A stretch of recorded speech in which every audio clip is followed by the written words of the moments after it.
नमस्कार, स्वागत है आपका the Hindi HD news channel में। मैं दिनेश सिंह। हम मौजूद हैं लखन कुमार सिंगला जी के यहाँ, जो कि बहुत वरिष्ठ कांग्रेसी नेता हैं। 2 बार यहाँ से विधानसभा का चुनाव लड़ रहे हैं। इस बार उनकी क्या तैयारी है, इसको लेकर हम बात करते हैं। परसों अभी इनकी हरियाणा मांगे हिसाब के लेकर जो है एक बहुत ज़बरदस्त रोड शो निकला था, उसके बारे में हम उनसे जानकारी लेते हैं। और फिर बाद हमने देखा है कि कल जो बारिश में बिल्कुल डूब गया था, उसके बारे में भी हम उनसे जानने की कोशिश करते हैं कि ऐसा क्यों हो रहा है। हरियाणा प्रदेश कांग्रेस ने सीएलपी लीडर भूपेंद्र सिंह हुड्डा जी ने, सांसद दीपेंद्र सिंह हुड्डा जी, हमारे जो प्रभारी हैं निष्ठा और ईमानदारी के प्रतीक हमारे दीपक बावरिया जी, इन्होंने एक स्लोगन निकाला। एक सरकार से ये कहा कि हरियाणा मांगे हिसाब, कि 2014 से 24 तक आपने क्या करा, उसका हिसाब मांगा। उसमें कोई गलत बात नहीं है। और मैं बता देता हूँ इन्होंने 2014 से 24 तक क्या करा। ये पार्टी झूठ और लूट की पार्टी है। झूठ और लूट इनका काम और धंधा है। हरियाणा प्रदेश के अंदर जितना क्राइम इस सरकार में हुआ, जितना व्यापारी लूटा, जितनी वारदातें हुई, जितनी फिरौती ली गई, जितने मर्डर हुए, आज तक नहीं हुए। जितना आज सरकारी अधिकारियों ने व्यापारियों को पीड़ित करा, सेल टैक्स के नाम पे, जीएसटी के नाम पे, एक्साइज के नाम पर, आज तक नहीं हुआ। जीएसटी के छापे हमेशा कमर्शियल बिल्डिंग पे लगने चाहिए, लेकिन इन जीएसटी के अधिकारियों ने अपनी दादागिरी का परिचय देते हुए उनके घरों पर छापे मारे। 24-24 घंटे उनकी बहन बेटी और महिलाओं को पकड़ के बैठाए रखा, उनके मोबाइल छीने, उनके लॉकरों के ताले तोड़े, उनको कहीं जाने नहीं दिया। तो जो अफसरशाही इस प्रदेश में चल रही है, जो भ्रष्टाचार और लूट चल रहा है, ये आपके सामने है। इन्होंने कहा फरीदाबाद के अंदर स्मार्ट सिटी, हमने स्मार्ट सिटी बना दिया फरीदाबाद को। स्मार्ट सिटी के नाम पे कोई स्टेडियम आया हो, कोई एयरपोर्ट आया हो, कोई 6 लाइन आया हो, कोई बाईपास आया हो, कोई स्कूल अपग्रेड हुआ हो, कोई मेडिकल हॉस्पिटल आया हो, कोई मेडिकल कॉलेज आया हो, कुछ नहीं। स्मार्ट सिटी के नाम पे क्या मिला लोगों को? लोगों को मिला उनकी घर की सीवर ओवरफ्लो है। 3-3 दिन तक कोई सीवर खोलने नहीं आ रहा, सुपर सेक्रेटरी मशीन नहीं मिल रही, घरों में सीवर का पानी भरा हुआ है। स्मार्ट सिटी के नाम पे क्या दिया इन्होंने कि हमारी बहन बेटियां सुबह 4 बजे उठकर पानी भरती हैं, 1 घंटे के लिए पानी आता है, वो भी खारा। स्मार्ट सिटी के नाम पर इन्होंने क्या दिया? फरीदाबाद के शहरों के अंदर कूड़ों के ढेर लगे पड़े हैं, कूड़ा उठाने के लिए कोई व्यक्ति नहीं है, झाड़ू मारने के लिए कोई व्यक्ति इनके पास नहीं है। स्मार्ट सिटी के नाम पर क्या दिया इन्होंने? पूरे फरीदाबाद के अंदर बिजली के खंभों पर लाइटें हैं, लेकिन उनको ठीक करने के लिए चौक और बल्ब नहीं है इनके पास।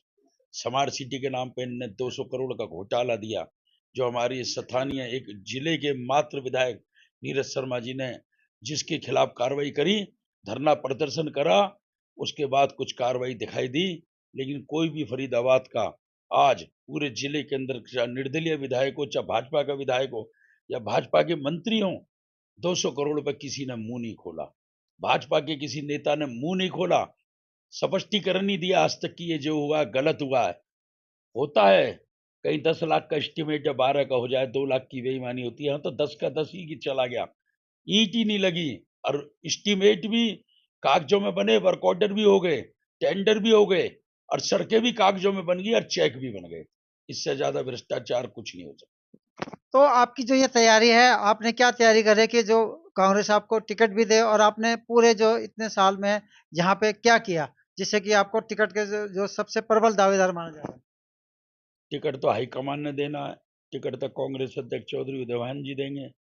टिकट तो भूपेंद्र सिंह हुड्डा जी देंगे। टिकट तो कांग्रेस आला कमान देगा। टिकट तो प्रभारी जी की रिकमेंडेशन पे मिलेगा। उसमें तो मैं कुछ नहीं कह सकता, लेकिन एक पैमाना है कांग्रेस का।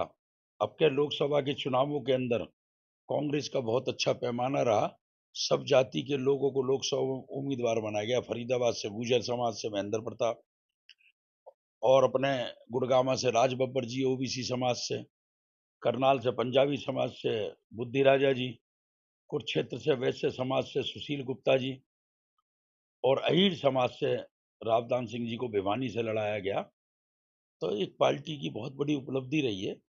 और 2019 में भी मैं चुनाव लड़ा हूँ। मुझे 45,000 वोट यहाँ से मिला, जबकि 2009 में कांग्रेस उम्मीदवार बने विधायक तो उनको 33,000 मिला।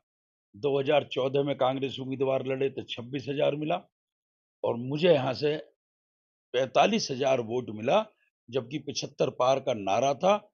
पुलवामा कांड होके चुका था, उसके बावजूद भी मुझे 45,000 वोट यहाँ के लोगों ने दिया।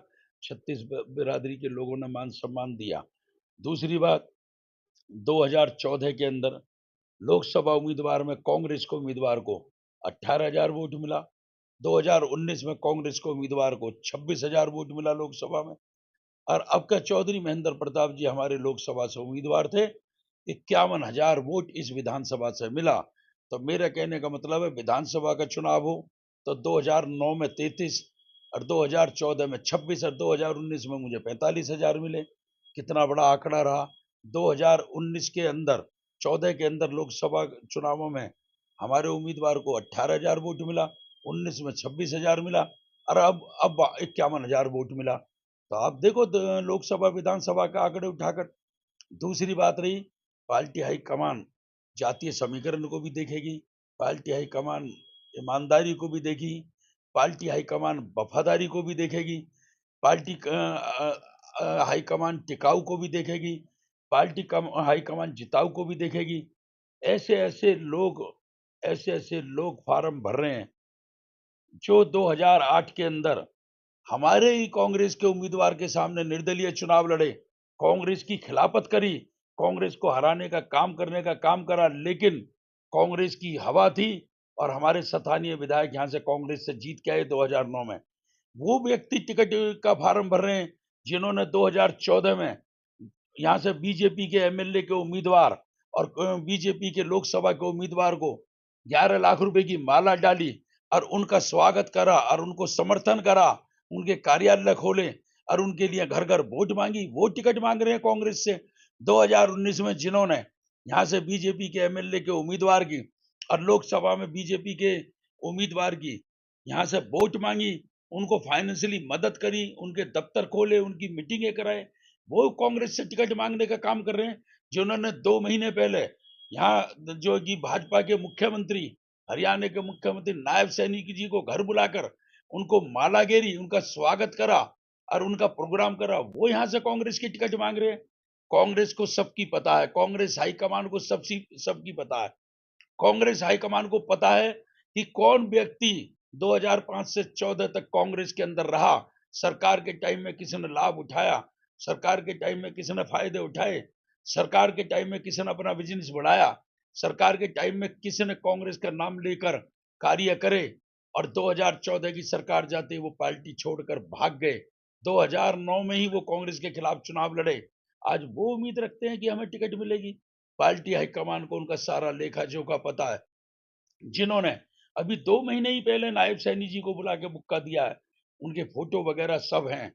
2014 में जो उन्होंने बीजेपी को समर्थन करा, उनको थैलियां दी, वो भी सब है। 2019 में उन्होंने जो थैलियां दी, जो बीजेपी को समर्थन करा, चाहे विधानसभा का चुनाव हो, लोकसभा को, वो भी सब उनके दस्तेबाज कांग्रेस हाईकमान पे हैं। टिकट मांगने का सबको अधिकार है, फार्म भरने का सबको अधिकार है, सब एमएलए बनना चाहते हैं, हमें किसी से कोई ऐतराज नहीं है। कोई भी फार्म भरे, अच्छी बात है। कांग्रेस का बढ़ता हुआ ग्राफ है, इससे ये लगता है कि एक विधानसभा में 25-25 लोगों ने फार्म भरा है, लेकिन वो लोग भी मान लें जिन्होंने पार्टी को 2009 में त्याग दिया, जिनने पार्टी को नुकसान पहुंचाने का काम करा, जिनने भाजपा के लिए काम करा, जिनने भाजपा के झंडे उठाए। आज कांग्रेस की हवा है, आज कांग्रेस की आंधी है, आज कांग्रेस की सरकार बनने जा रही है। तो वो ये ना सोचें कि कांग्रेस की हाईकमान को कुछ पता नहीं है आपके बारे में, आपके व्यापार के बारे में कांग्रेस हाईकमान को पता नहीं है, आपके खिलाफ किस किस तरीके से मुकदमे दर्ज है उसके बारे में पता नहीं है। सारी चीजें पता है कांग्रेस हाईकमान को। कांग्रेस हाईकमान अपने आप उचित फैसला लेंगी, टिकाऊ को और जिताऊ को और वफादार को टिकट देगी, ये मैं मानता हूँ। मुझे पूरा भरोसा है। टिकट किसी की जेब में नहीं है, टिकट तो हाईकमान ने देनी है। मैं भी काम कर रहा हूँ, पार्टी का काम कर रहा हूँ, अपनी मेहनत कर रहा हूँ, अपना संघर्ष कर रहा हूँ। आप देखते हैं फरीदाबाद के अंदर जन आक्रोश रैली करी, अभी हम लोगों ने मैकपाई में कार्यकर्ता सम्मेलन करा, हुड्डा जी आए थे। अभी सेक्टर 11 में हमने कार्यालय का उद्घाटन करा था सेक्टर में, तो अध्यक्ष जी उदयभान जी आए थे। अब 19 अगस्त को भी यहाँ रक्षाबंधन मेला, जो ऐतिहासिक मेला है, सैकड़ों साल से चलता आ रहा, जहाँ भूपेंद्र सिंह हुड्डा जी भी 2-3 बार मुख्य अतिथि रहे हैं, 2-3 बार दीपेंद्र हुड्डा जी भी मुख्य अतिथि रहे हैं। हरियाणा प्रदेश के सभी पार्टियों से बड़े-बड़े यहाँ लोग मुख्य अतिथि बन के आए हैं।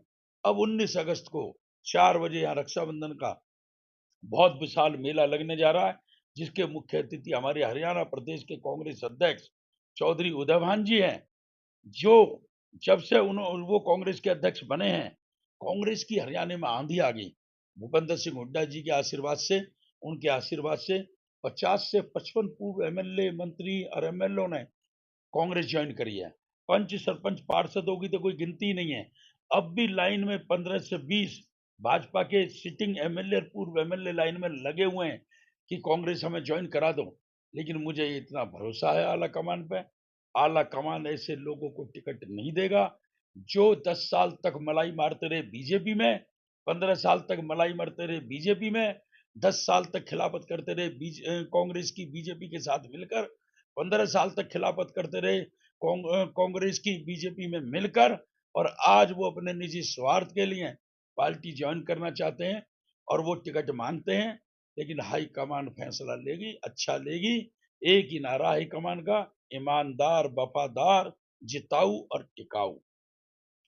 ये थे हमारे बीच लखन सिंगला जी, जो कि ये खम ठोक कर कह रहे हैं कि टिकट तो उन्हें ही मिलेगा, और मिलेगा भी क्यों नहीं। आखिर 3 बार से जो है वो लगातार जब प्रयास कर रहे हैं, उनको उन्होंने देखा भी है कि जो वोटों का उन्होंने आंकड़ा बताया कि हर 5 साल में जो है कांग्रेस का ग्राफ जो है दिनों-दिन 5,000, 10,000 और 15,000, और इस बार जो है 51,000 के करीब जो ले के गए हैं, उससे आला कमान कितना प्रभावित होता है, ये तो आने वाला वक़्त ही बताएगा।